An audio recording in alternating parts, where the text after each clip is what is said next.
வணக்கம் நண்பர்களே. 2023 ஏப்ரல் மாதத்தில் நாம் அடி எடுத்து வச்சிட்டோம்.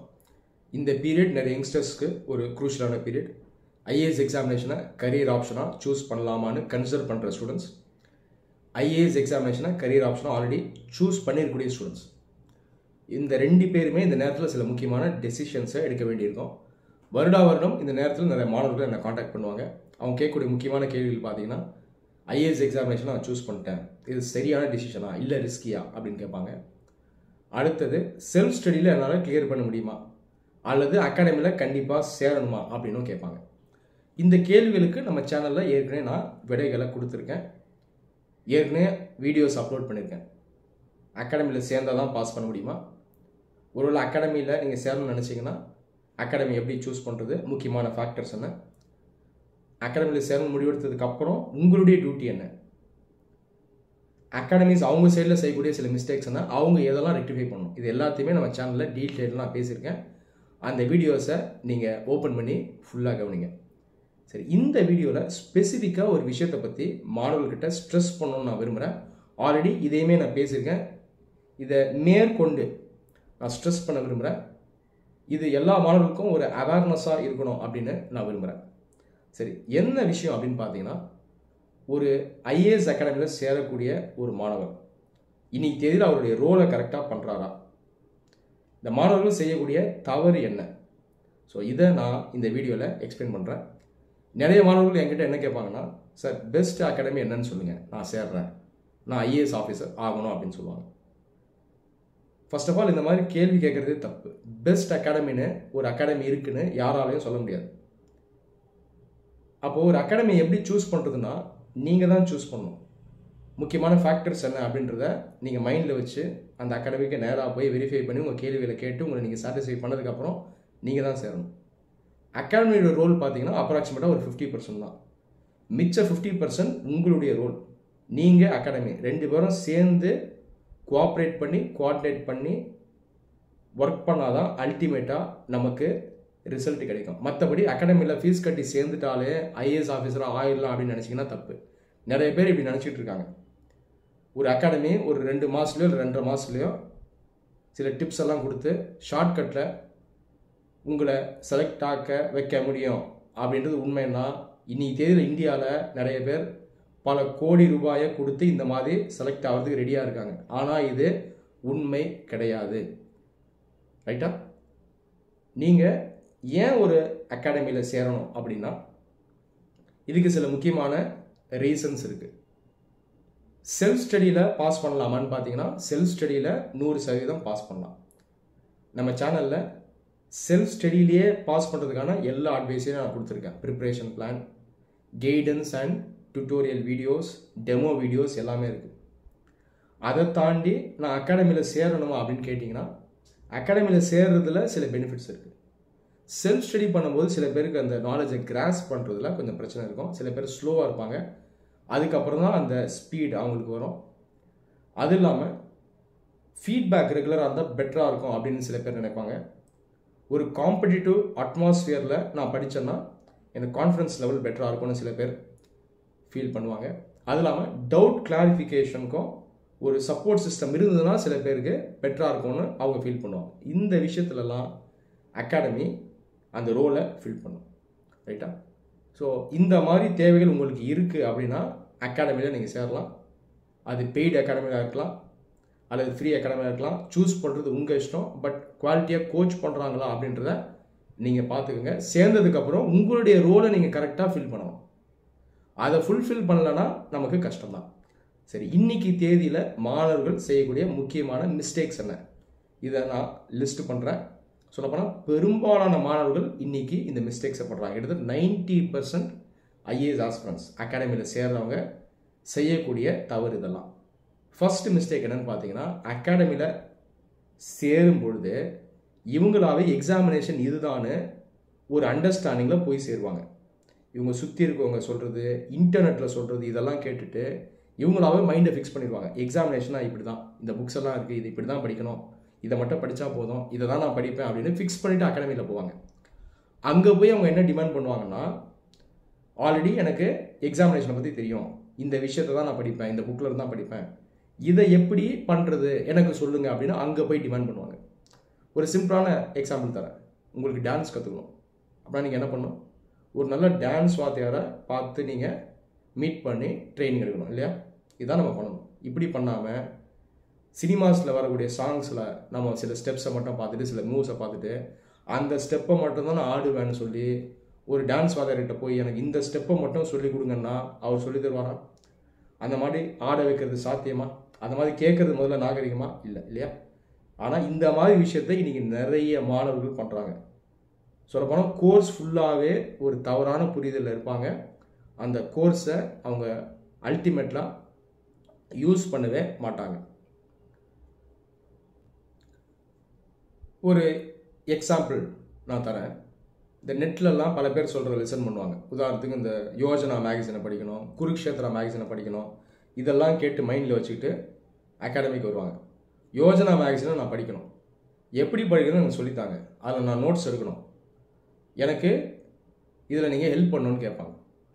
இந்த புரிதலே முதல்ல தவறு. யோஜனா குருக்ஷேத்ரா மேகசின்லாம் கண்டிப்பாக படிக்கணும்னு அவசியம் கிடையாது. நேரம் இருந்தால் நம்ம படிக்கலாம். ஆனால் இதுக்கு முன்னாடி என்ன பண்ணணும்னா கோர் சப்ஜெக்ட்ஸில் நாலேஜ் எடுக்கணும். History, geography, science, polity, environment, international relation, இது எல்லாத்துலேயுமே நாலேஜ் அப்ளை பண்ணணும். இதோடு சேர்த்து இந்த கோர் சப்ஜெக்ட் சம்மந்தமாக நடக்கக்கூடிய நிகழ்வுகள், டெவலப்மெண்ட்ஸ், ஹேப்பனிங்ஸ், இதெல்லாம் நம்ம நடப்பு செய்தியில் ஃபாலோ பண்ணணும். இது ரெண்டுத்தையும் இன்டெகிரேட் பண்ணணும். இதுதான் நாலேஜ். இந்த யோஜனா குருக்ஷேத்ரா மேகசின்ஸ் எல்லாம் முக்கியமான சப்ஜெக்ட்ஸில் நடக்கக்கூடிய டெவலப்மெண்ட்ஸில் கேஸ் ஸ்டடியாக வரும். இவ்வளோதான். இதை படிக்கலன்னா கூட ஆக்சுவலாக பரவாயில்ல. ஸோ இதை நம்ம ஸ்டூடெண்ட்ஸ்க்கு எக்ஸ்பிளைன் பண்ணுவோம். இந்த மாதிரி நிறைய ஸ்டூடெண்ட்ஸ் வருவாங்க. எக்ஸ்பிளைன் பண்ணும்போது இதை அவங்க ஏற்றுக்க மாட்டாங்க. தான் நினச்சதை பண்ணணும் அப்படின்னு அவங்க அடம் பிடிப்பாங்க. ஹிஸ்ட்ரிக்கு பார்த்தீங்கன்னா மார்க்கெட்டில் ஒரு புக் இருக்குது, மாடர்ன் இந்தியன் ஹிஸ்ட்ரி, ஸ்பெக்ட்ரம்னு சொல்லி. அது ஒரு யூஸ்ஃபுல்லான புக்கு தான். அதை நம்ம படிக்கணுமான்னு பார்த்தீங்கன்னா நம்ம படிக்கணும். ஆனால் அதை செலக்டிவாக படிக்கணும். அதையே ஹிஸ்ட்ரிக்கு மெயின் புக்காக யூஸ் பண்ணக்கூடாது. என்சிஆர்டி புக்ஸ் எல்லாம் பேசிக்காக படிச்சுட்டு கிளாஸஸ் அட்டன் பண்ணிவிட்டு கடைசியாக செலக்டிவாக சில ஏரியாஸை மட்டும் அதில் படிக்கணும். இதுலேயும் பார்த்தீங்கன்னா ஸ்டூடெண்ட்ஸ் என்ன பண்ணுவாங்கன்னா ஸ்பெக்ட்ரம் புக்கு தான் அப்படின்னு முடிவு பண்ணி வச்சுக்கிட்டு அதை தான் படிக்கணும், எதெல்லாம் படிக்கணும்னு சொல்லுங்கன்னு முதல் நாளே கேட்பாங்க. ஸோ இந்த மாதிரி புரிதலில் நிறைய மாணவர்கள் இருக்காங்க. இது முற்றிலும் தவறு. ரெண்டாவது விஷயம், நிறைய மாணவர்கள் செய்யக்கூடிய ஒரு பேசிக் மிஸ்டேக் என்னென்னா அகாடமியில் ஃபீஸ் கட்டி சேர்ந்துட்டு அகாடமியில் நடத்தக்கூடிய கிளாஸஸை அவங்க யூஸ் பண்ணவே மாட்டாங்க. சொல்லப்போனால் அவங்களுடைய புரிதல் எப்படி இருக்குன்னா, அந்த கிளாஸ்ன்றது சும்மா நடத்துவாங்க, நான் உட்காந்துட்டு வந்துடணும், நான் தனியாக வீட்டில் படிக்கணும் அப்படின்ற ஒரு புரிதலில் இருக்காங்க. அப்படி ஒரு புரிதலில் இருந்தால் அப்போ அகாடமிக்கே வரவானா? அகாடமியில் வரத்துக்கு ஒரு முக்கியமான பெனிஃபிட் என்னென்னா கிளாஸஸ் நடக்கும். அந்த கிளாஸஸில் பார்த்தீங்கன்னா உங்களுக்கு நாலேஜ் கிடைக்கும். இந்த ப்ராசஸ் அகாடமிஸ் ஈஸியாகுவாங்க. அந்த கான்செப்ஷன் நாலேஜை நீங்கள் ஈஸியாக எடுத்துக்கிற மாதிரி அவங்க அங்கேயே உங்களுக்கு டீச் பண்ணுறாங்க. இதை நிறைய பேர் யூஸ் பண்ணுறதில்ல. ஒரு அகாடமி இருக்குன்னா ஒரு வருடம் ஃபுல்லாக ஒரு 200 கிளாஸ் இருக்கிறாங்கன்னு வைங்க, ஜென்ரல் ஸ்டடீஸ்க்கு அப்ராக்சிமேட்டாக சொல்கிறேன். ஒரு மாணவர் என்ன பண்ணணும்னா எல்லா கிளாஸையும் அட்டன் பண்ணணும். ஒரு கிளாஸ் 3 மணி நேரம்னா 3 மணி நேரம் அங்கே கவனமாக இருக்கணும். அங்கேயே அந்த நாலேஜ் எடுத்துடணும். செலெக்ஷன் அங்கே தான் நடக்கும். இதை நிறைய பேர் புரிஞ்சுக்கிறது இல்லை. 3 மணி நேரம் உலகத்தை மருந்து கவனிக்கணும், நாலேஜ் எடுக்கணும். இதை பண்ணால் அவருக்கு ஆக்சுவலாக அங்கேயே செலெக்ஷன் இருக்கும். அதுக்கப்புறம் வீட்டுக்கு போய் அந்த கிளாஸை கோ த்ரூ பண்ணணும். இதை ரெகுலராக பண்ணணும், டெய்லிக்கும் பண்ணணும், மிஸ் பண்ணவே கூடாது. இந்த மாதிரி ஒருத்தர் பண்ணுறாருன்னா ஃபர்ஸ்ட் அட்டம்ப்ட்லேயே அவர் செலக்ட் ஆகிறதுக்கான வாய்ப்பு மேக்ஸிமமாக இருக்கும். ஆனால் இதை 99% மாணவர்கள் செய்ய மாட்டாங்க. அவங்களோட புரிதல் எப்படி இருக்குன்னா, கிளாஸ்க்கு வருவேன், உட்காருவேன், அதுலேருந்து நாலேஜ் எடுக்க மாட்டேன், நான் தனியாக வீட்டுக்கு போய் படிப்பேன் அப்படின்னு சொல்லுவாங்க. சிம்பிளாக சொல்லணும்னா அகாடமியை ஒரு யூடியூப் மாதிரி, ஃபேஸ்புக் மாதிரி யூஸ் பண்ணுறது. யூடியூப், ஃபேஸ்புக், வாட்ஸ்அப் இதெல்லாம் அகாடமியாக யூஸ் பண்ணுறது. என்கிட்ட நிறைய மாணவர்கள் சொல்லியிருக்காங்க. என்ன சொல்லுவாங்கன்னா, எனக்கு படிக்க நேரம் இல்லை சார்னு சொல்லுவாங்க. எப்போ சொல்லுவாங்கன்னா, அவர் சேர்ந்து ஜூன் மாதம் ஆயிருக்கும், ஒரு ஜான்வரி மாதம், அதாவது 7 மாதம் கழித்து சொல்லுவாங்க எனக்கு நேரமே கிடைக்கலன்னு சொல்லுவாங்க. என்னப்பா சொல்கிறீங்க, ஏன் நேரம் இல்லை அப்படின்னு கேட்டால், 7 மாதமாக கிளாஸில் நாங்கள் அட்டன் பண்ணோம், கிளாஸ் நடந்தது அகாடமியில், அதுக்கே எனக்கு டைம் போயிடுச்சு, எனக்கு படிக்க டைம் இல்லைன்னு சொல்லுவாங்க. நமக்கு ஷாக்காக இருக்கும். ஏங்க ஃபீஸ் கட்டுறது நீங்கள் இங்கே நாலேஜ் எடுக்கிறது தான். கிளாஸில் உட்காந்து நீங்கள் கவனிக்கும் போது தான் நாலேஜ் கிடைக்கும். அங்கே தான் செலெக்ஷனே நடக்கும். அது பேர் தான் படிப்பு. அதுக்கப்புறம் மேற்கொண்டு நீங்கள் வீட்டில் இன்னும் சிலதை படிக்கணும், இது பேர் தானே படிப்பு அப்படின்னு சொல்லுவோம். ஆனாலும் அதை அவங்க அக்செப்ட் பண்ண மாட்டாங்க. அவங்களோட புரிதல் என்னன்னா, அகாடமிக்கு கிளாஸ் அட்டன் பண்ணுறது படிப்பு கிடையாது. அது சும்மா உட்காரணும், பிட்ஸ் அண்ட் பீஸாக இன்ஃபர்மேஷன் எடுக்கணும், ஒரு சுவாரஸ்யமாக சில விஷயங்களை கவனிச்சுட்டு வீட்டுக்கு போயிடணும்.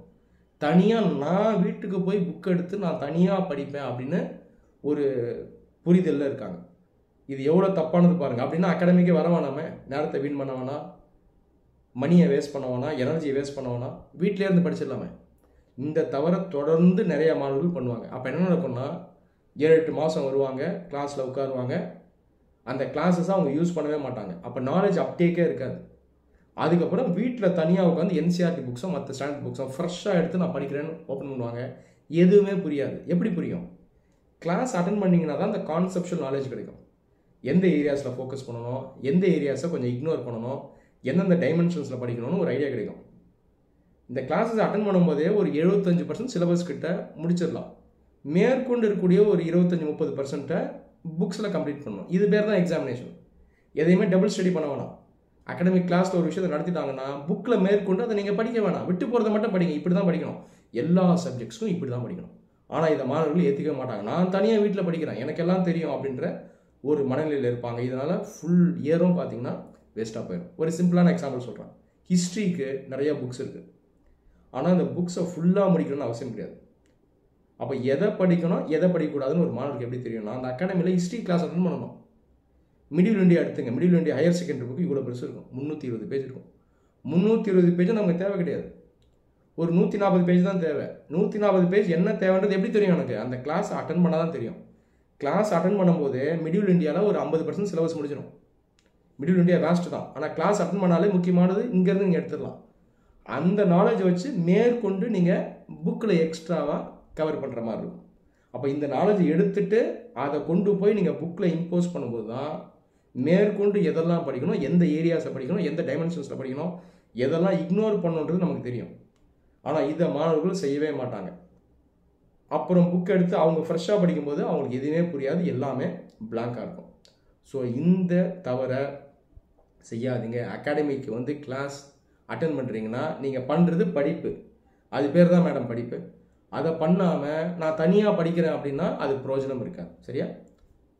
சில பேர் பார்த்தீங்கன்னா ஃபேக்கல்ட்டிஸ் சொல்கிறத மிஸ் அண்டர்ஸ்டாண்ட் பண்ணுவாங்க. ஃபேக்கல்ட்டிஸ் அவங்களுடைய டியூட்டி கிளாஸ் எடுத்துகிட்டு வீட்டில் போய் படிங்கன்னு தான் சொல்லுவோம். சில பேர் இதை மாற்றி புரிஞ்சுப்பாங்க, வீட்டில் போய் தான் படிக்கணும் போல இருக்கு அப்படின்னு. இவங்க இந்த அண்டர்ஸ்டாண்டிங்கில் வருஷம் ஃபுல்லாக இருப்பாங்க. இன்னொரு மிஸ்டேக் நிறைய பேர் பண்ணுறது என்னென்னா, அகாடமிஸை ஃபீட்பேக்கு யூஸ் பண்ணுறதே கிடையாது. இப்போ செல்ஃப் ஸ்டடி படித்தா ஃபீட்பேக் வாங்குறது கஷ்டம். அகாடமிக்கு வரும்போது ஒரு பெரிய ஸ்ட்ராட்டஜிக் அட்வான்டேஜ்னா ஃபேக்கல்ட்டிஸ் இருப்பாங்க, டவுட்ஸ் கிளாரிஃபை பண்ணலாம். அது இல்லாமல் ரெகுலராக உங்களுடைய நோட்ஸ் ஆன்சர்ஸ்லாம் கட்டி ஃபீட்பேக் வாங்கணும். இதுதான் பெரிய ஒரு அட்வான்டேஜ் அகாடமியில். இதை நல்லா பண்ணுற மாணவர்கள் ரொம்ப நல்ல ரேங்க் வரும் ஃபர்ஸ்ட் அட்டம்ப்ட்ல. ஆனால் இதை 90% மாணவர்கள் பண்ணுறதில்ல. ஆன்சர் ரைட்டிங் டெய்லிக்கும் பண்ணணும். நிறைய ஸ்டூடெண்ட்ஸ் என்ன பண்ணுவாங்கன்னா, அவங்களா ஒரு முடிவில் இருப்பாங்க, அன்எக்ஸ்பெக்டட் அன்வான்ட் டார்கெட்டை வச்சுருப்பாங்க. எப்படின்னா, ஃபஸ்ட்டு நான் சிலபஸையும் ஃபுல்லாக முடிச்சிடும், அதுக்கப்புறம் தான் பேனாவை எடுத்து பேப்பரில் வச்சு நான் ஆன்சர் எழுதுவேன். அப்படி எழுதும் போதே பெஸ்ட் ஆன்சராக நான் எழுதணும் அப்படின்ற ஒரு தப்பான அண்டர்ஸ்டாண்டில் இருப்பாங்க. காரணம் என்னென்னா ராங் இன்ஃப்ளூயன்ஸ். இதன் காரணமாக பல மாதங்கள்லாம் அவர் ஆன்சரை எழுதிருக்க மாட்டார். 7-8 மாதம் கழிச்சு தான் ஃபஸ்ட்டு ஆன்சர் எழுதணும்னு நினைப்பார், எழுத முடியாது, ரொம்ப கஷ்டமாக இருக்கும். அப்போ என்ன பண்ணணும்னா, படிக்க ஆரம்பிக்கும் போதே சில நாட்களுக்கு அப்புறம் சிம்பிளாக ஆன்சர் ரைட்டிங் பண்ணணும். டீச்சர்கிட்ட ஃபீட்பேக் வாங்கணும், ஃபீட்பேக் கொடுப்பார், சில விஷயத்த மாற்றணும். உலகத்தில் யாராலையும் முதல் முறை பெஸ்ட் ஆன்சர் எழுதவே முடியாது. அப்போது இந்த பாதை இப்படி தான் இருக்கும். பேசிக்காக ஆன்சர்ஸ் எழுதணும், அப்புறம் கொஞ்சம் அட்வான்ஸ்டாக எழுதணும், அதையும் ஃபீட்பேக் வாங்கணும். இந்த பாதையில் போகும்போது ஒட்டுமொத்தமாக நம்ம மெயின்ஸ் எக்ஸாமினேஷனுக்கும் சேர்த்து நம்ம ரெடி ஆகும். ஆனால் ஸ்டூடெண்ட்ஸ் ஒரு டெலியூஷனில் இருப்பாங்க, ஈகோ சாட்டிஸ்ஃபை பண்ணணுன்ற ஒரு எய்மில் இருப்பாங்க. எல்லாரையும் நான் சொல்ல, ஆனால் மெஜாரிட்டி இப்படி தான் இருக்காங்க. நான் ஆன்சர் எழுதணும்னா அது உலகத்தில் பெஸ்ட் ஆன்சராக இருக்கணும், ஸோ கால்டு டாப்பருக்கு ஈக்குவலாக இருக்கணும். டாப்பர்ன்றவரும் ஒரு மனிதர் தான். டாப்பர்ன்ற வேர்ட் நான் ஜெனரலாக யூஸ் பண்ண எனக்கே விருப்பம் இல்லை.